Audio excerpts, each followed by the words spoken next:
Remarkable, remarkable. Thank you so much. Where do we come from? How does that affect who we are?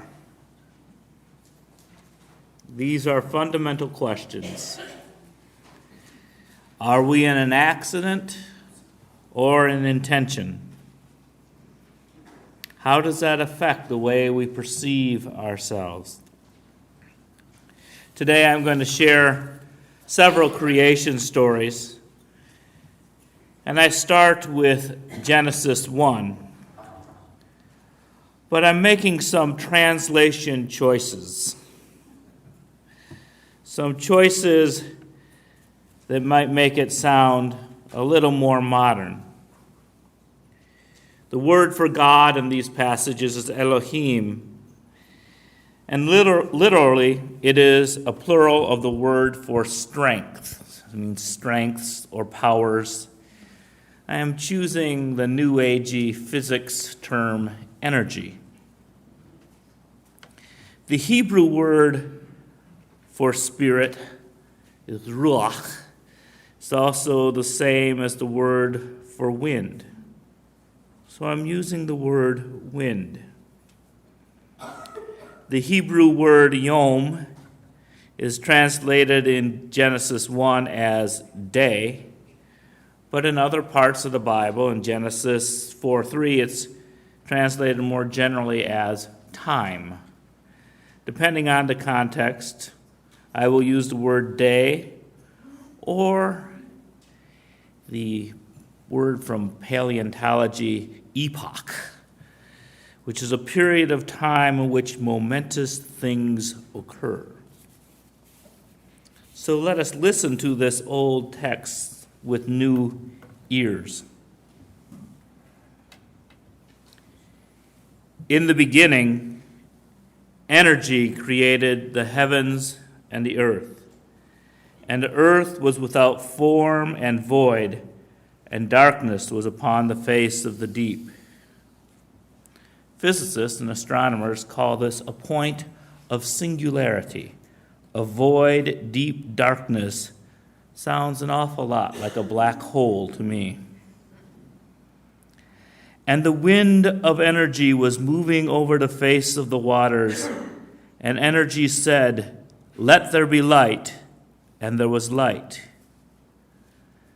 Astronomers describe the first sound of energy, the voice, as the Big Bang. And energy saw that the light was good, and energy separated the light from the darkness. Energy called the light day and the darkness night, and there was evening and morning of one epoch. This first epoch is described by astronomers as a fraction of a sentence. Now, the biblical story jumps ahead millions of years past the formation of planets and describes the formation of the atmosphere. And energy proclaimed, "Let there be a firmament in the midst of the waters, and let it separate waters from waters." And energy made the firmament and separated waters that were under the firmament from the waters that were above the firmament, and it was so. And energy called the firmament heaven, and there was evening and morning of the second epoch. Now, this part of Genesis is hard to square with modern science, but it's very congruent with the science of the writers of these texts. Early humans noticed that water came from above and from below. And so using logic, they theorized that the earth was surrounded by water and that there was an envelope that opened up, the firmament, which protected us from the waters rushing in and drowning us. Now, we have been able to observe the atmosphere does not hold water out, but in fact, keeps water in, keeps it from drifting out into space. Yet we can still marvel at the energy and the forces of the atmosphere to keep it in place. We can indeed be grateful to the atmosphere that existed before we were born and will exist after we are gone. Genesis 1:9 through 13 describes the third epoch, the development of plants that grew on the earth. And this part of the biblical account is congruent with the theory of evolution, that plant life emerged before the animal life forms, although the Bible makes no mention of microscopic one-celled forms which preceded both plants and animals. The fourth epoch seems out of sequence to the modern mind. It describes the placement of the sun and the moon and the stars into the firmament. Now, if taken literally, we are asked to believe that on the days before this fourth day, that plants grew without the sun and the moon, and that animals, that plants grew without the sun, and that there was light before there was a source of light. Now, astronomers would place the event of this fourth day immediately after the Big Bang, before the formation of the Earth's atmosphere. But taken poetically, it might describe the human experience of the world. All of us grew in a womb surrounded by liquid, floating in the darkness. At the moment of birth, there is light so bright, so foreign to our idea that it is completely overwhelming.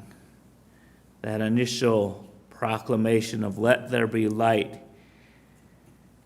And the mother lays the child down in the soft grass, and they discover the vegetation. And as they recover from the shock of being born, things come into focus, and the lights are differentiated, and they can tell the sun from the moon from the stars. Genesis may not be describing the universe in the order it was developed, but rather the order in which ancient people experienced it. The fifth epoch, again, conforms to modern understanding. It begins with, "Let the waters bring forth swarms of living creatures." It describes the formation of sea creatures, mentioning whales as the first mammals. It describes the formation of birds, but leaves out the intermediate step of the dinosaurs, which the writers of Genesis had no evidence of. The sixth day describes the rise of land mammals, culminating in the creation of humans. This order of creation not only agrees with the theory of evolution, but also agrees with the ancient Tibetan creation story that says humans came from monkeys. I'll read you the story. Once a saintly monkey made his way to the Himalayas to enjoy the ecstasy of undisturbed, profound meditation. The beauty of his personality captivated the heart of a female rock demoness, whose attempts at seduction were unable to weaken the monkey's vow of chastity. So she suffered the pangs of unrequited love. But a frustrated, angry demoness is a great danger in the world.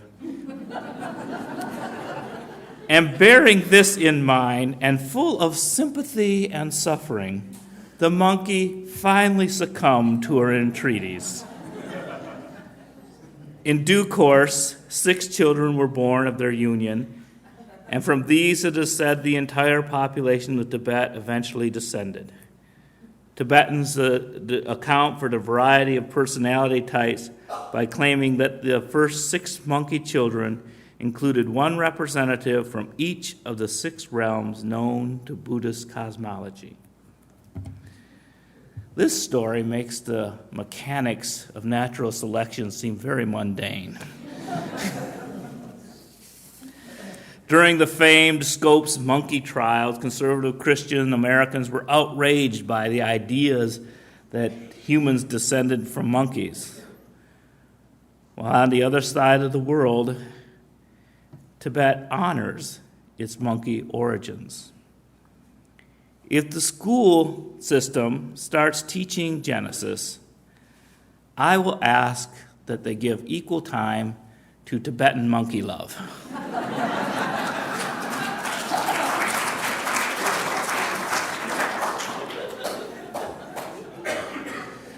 Perhaps this story of African origin. The Dogon of Mali believed that creation began with a being called Amma, an egg which was the seed of the cosmos. It vibrated 7 times, then burst open to reveal a Nomo, creator spirit.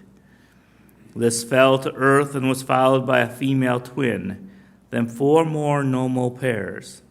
And the Nomos created and organized the sky and the earth, the succession of day and night, the seasons and human society.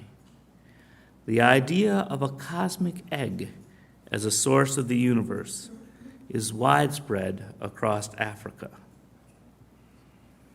So like the story in Genesis, like the story of evolution, the African myth contains that point of singularity, that small point in which everything began until it cracked and exploded.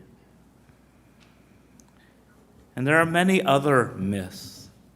In the creation story, they talk about moving over the face of the waters. And a lot of the stories in Native American and Australian traditions talk about a time when the earth was entirely covered with water. These origin stories, in all their commonalities and all their differences, tell us that humanity has long wondered, where did we come from? What does it mean? There are several questions that are difficult to answer. In reality, we can never know what happened at the beginning, or even if there was a beginning. The questions are unanswerable. What happened before the black hole? Was there a Big Bang if nobody was there to hear it? Who created God? Was there a cosmic chicken before the cosmic egg? The true answer is that we do not know. But the human mind cannot let the mystery be. We make conjecture from objective data. There's a satisfaction in having a story to believe in. But the scientific story changes in the face of new evidence. The Big Bang theory replaced the steady states theory that said there was no moment of creation and that the universe was always existing. We're always sending up telescopes. We're always getting in new radio data. This new evidence could result in a new theory, and the Big Bang that we're so certain about today may be replaced by something else. The good thing about myths or subjective stories is that they're not burdened with objective reality. They ask the believer to suspend current reality and just assume that things were different way back when. And so many people enjoy having an unchangeable story of our origins. It helps impose an order on this chaotic world. The changeability of the scientific method is a source of anxiety. Those who embrace the theory of evolution must reconcile themselves that the fact that the theory itself has evolved over the years. They have decided to trust the process, whereas creationists decide to trust in the producer. Today's anthem proclaims that nature, the heavens, are telling of the glory of God, asserting that the beauty points to the presence of an artist. But it is no less of a miracle to observe the beauty of nature may be self-created. Is it enough for humanity to choose a meaning for our existence, or do we need the hope of an ultimate controller? If we feel the universe is spinning out of control, we may desire a controller who will ultimately set things right. But if we accept the universe spinning as it is, we assume that it's all right, because after all, it has brought us this far. The first chapter of Genesis has God declaring the creation good. This is a moral assertion. It's not measurable. It is a subjective evaluation. It reassures some because they see this as the voice of authority and that the world was created good. But no human was actually there to hear God say, creation is good. So this conclusion itself must have come from human intuition. Each of us need to decide whether the universe is for us or against us or simply neutral. And these judgments of is creation good presumes that what is good for us is somehow the ultimate good. It may not be. Evolution claims that humanity is the highest evolved form, and Christian creationism declares that humanity is made in the image of God and thus the crown of creation. Both of these theories, though often in conflict in our modern society, really stroke our egos, because no matter which one you believe, we're on the top. We humans are pretty darn nifty. Creationists want to keep humans special and not be reduced to just an animal. And evolutionists argue that we are not just an animal, but the best of the animals. These are pretty self-serving stories. But what if we are not the main character? Simple marketing proves to the benefits of something that is new and improved. Using this criteria, each mutation of the bird flu might be the crown of creation. What if the purpose of our species is to be hosts to the ultimate rise of viruses? These very flexible life forms that seem to be able to live anywhere and mutate endlessly. Perhaps if we thought ourselves as the offspring of monkeys and demons, we might be a little more humble. The many stories of our origins can never be totally reconciled with each other. We may call the energy of the universe God, or say that evolution is the mechanics of how God may have created. There's lots of ways that people in their minds either separate or bring these ideas together. But they never fully work. And they never fully answer the questions of why.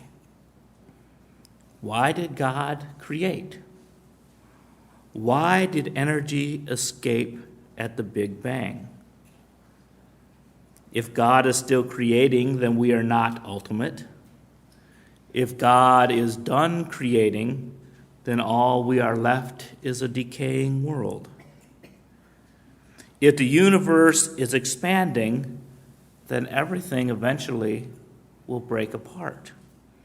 If, as some theorize, that the universe will someday contract and then move back to that point of singularity, or that if God will ultimately destroy creation, as some believe, then what was the point of creating in the first place?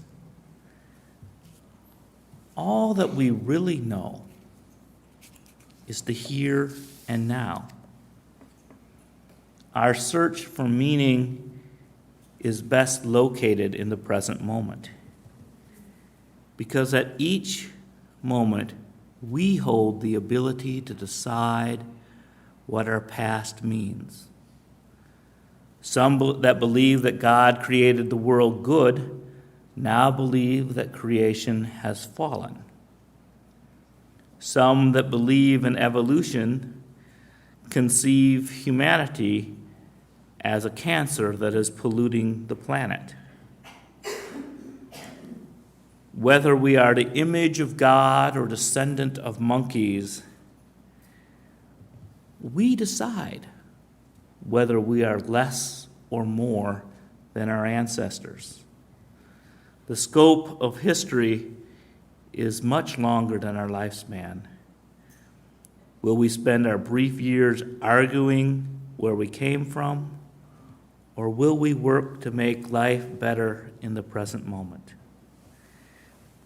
When someone sees creation and sees intelligent design, it's because they have observed the human mind. When they've seen a watch, they've seen a watchmaker. And from that, when they look at creation, they say heaven is telling of the glories of God. But that is a human job, to make those intellectual leaps, to supply information where information doesn't exist, to see a dotted series of dashes and say, that's a line, even though no line exists on the page. It's those intuitive leaps of faith, of trying to discover whether there are 5 or 6 extra dimensions at the point of the Big Bang to make the theories work, or whether there are an unobservable personal being. It's a mystery. And I take you back to the words of Starhawk that we read earlier. And you who seek to know me, know that you are seeking and yearning will avail you not unless you know the mystery. For if that which you seek you find not within yourself, you will never find it without. For behold, I have been with you from the beginning, and I am all that which is attained at the end of desire. When we look at our world, when we look at our past, we all have sunglasses, all have something that colors our perspective, our own intuition, our own history, our own experience, that helps us to see what we need to see. And we trust that to be real for us, but we can never ultimately know what happened back then. And we have to trust that by listening to each other, we will have a better understanding of the whole. And so at this time, I open the floor to you and give you the opportunity to speak, but more importantly, the opportunity to listen to one another.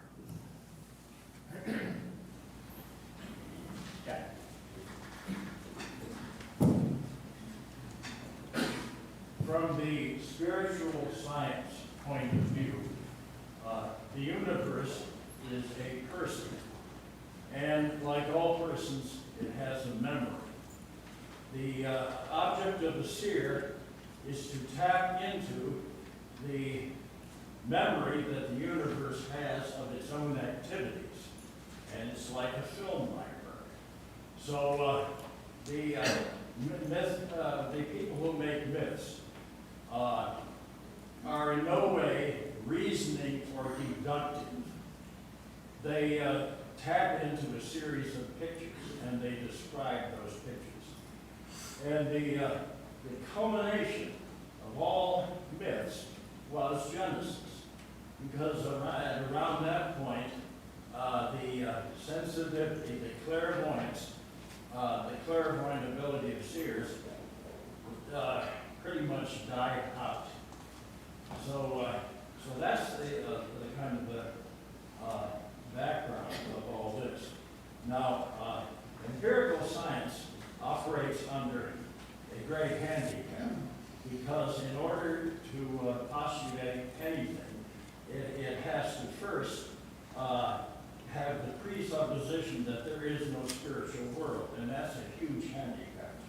And it really casts light on any conclusions they come to, because it's all operating under and a self-imposed false presupposition. So we really need not only the empirical evidence of science, but the anecdotal evidence of the mythographers in order to have a complete picture.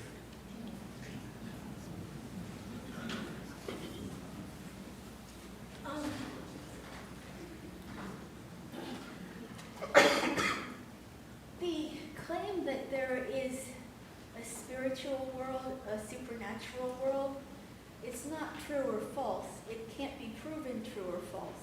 And that's why it's outside the realm of science. Science and religion, they should try and get along, but they shouldn't be trying to answer the same questions, because they don't answer the same kind of questions.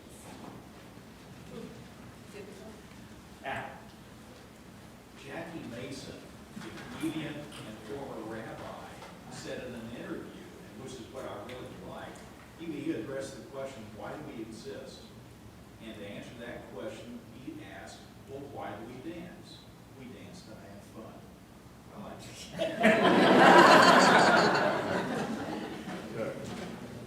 Stephen Hawking, who has written several books dealing with this whole matter of cosmology and related issues, has a recent book out titled A Briefer History of Time. This is the dummies version. I've just read it and found it very helpful. That I think I understood at least some of the things he was saying.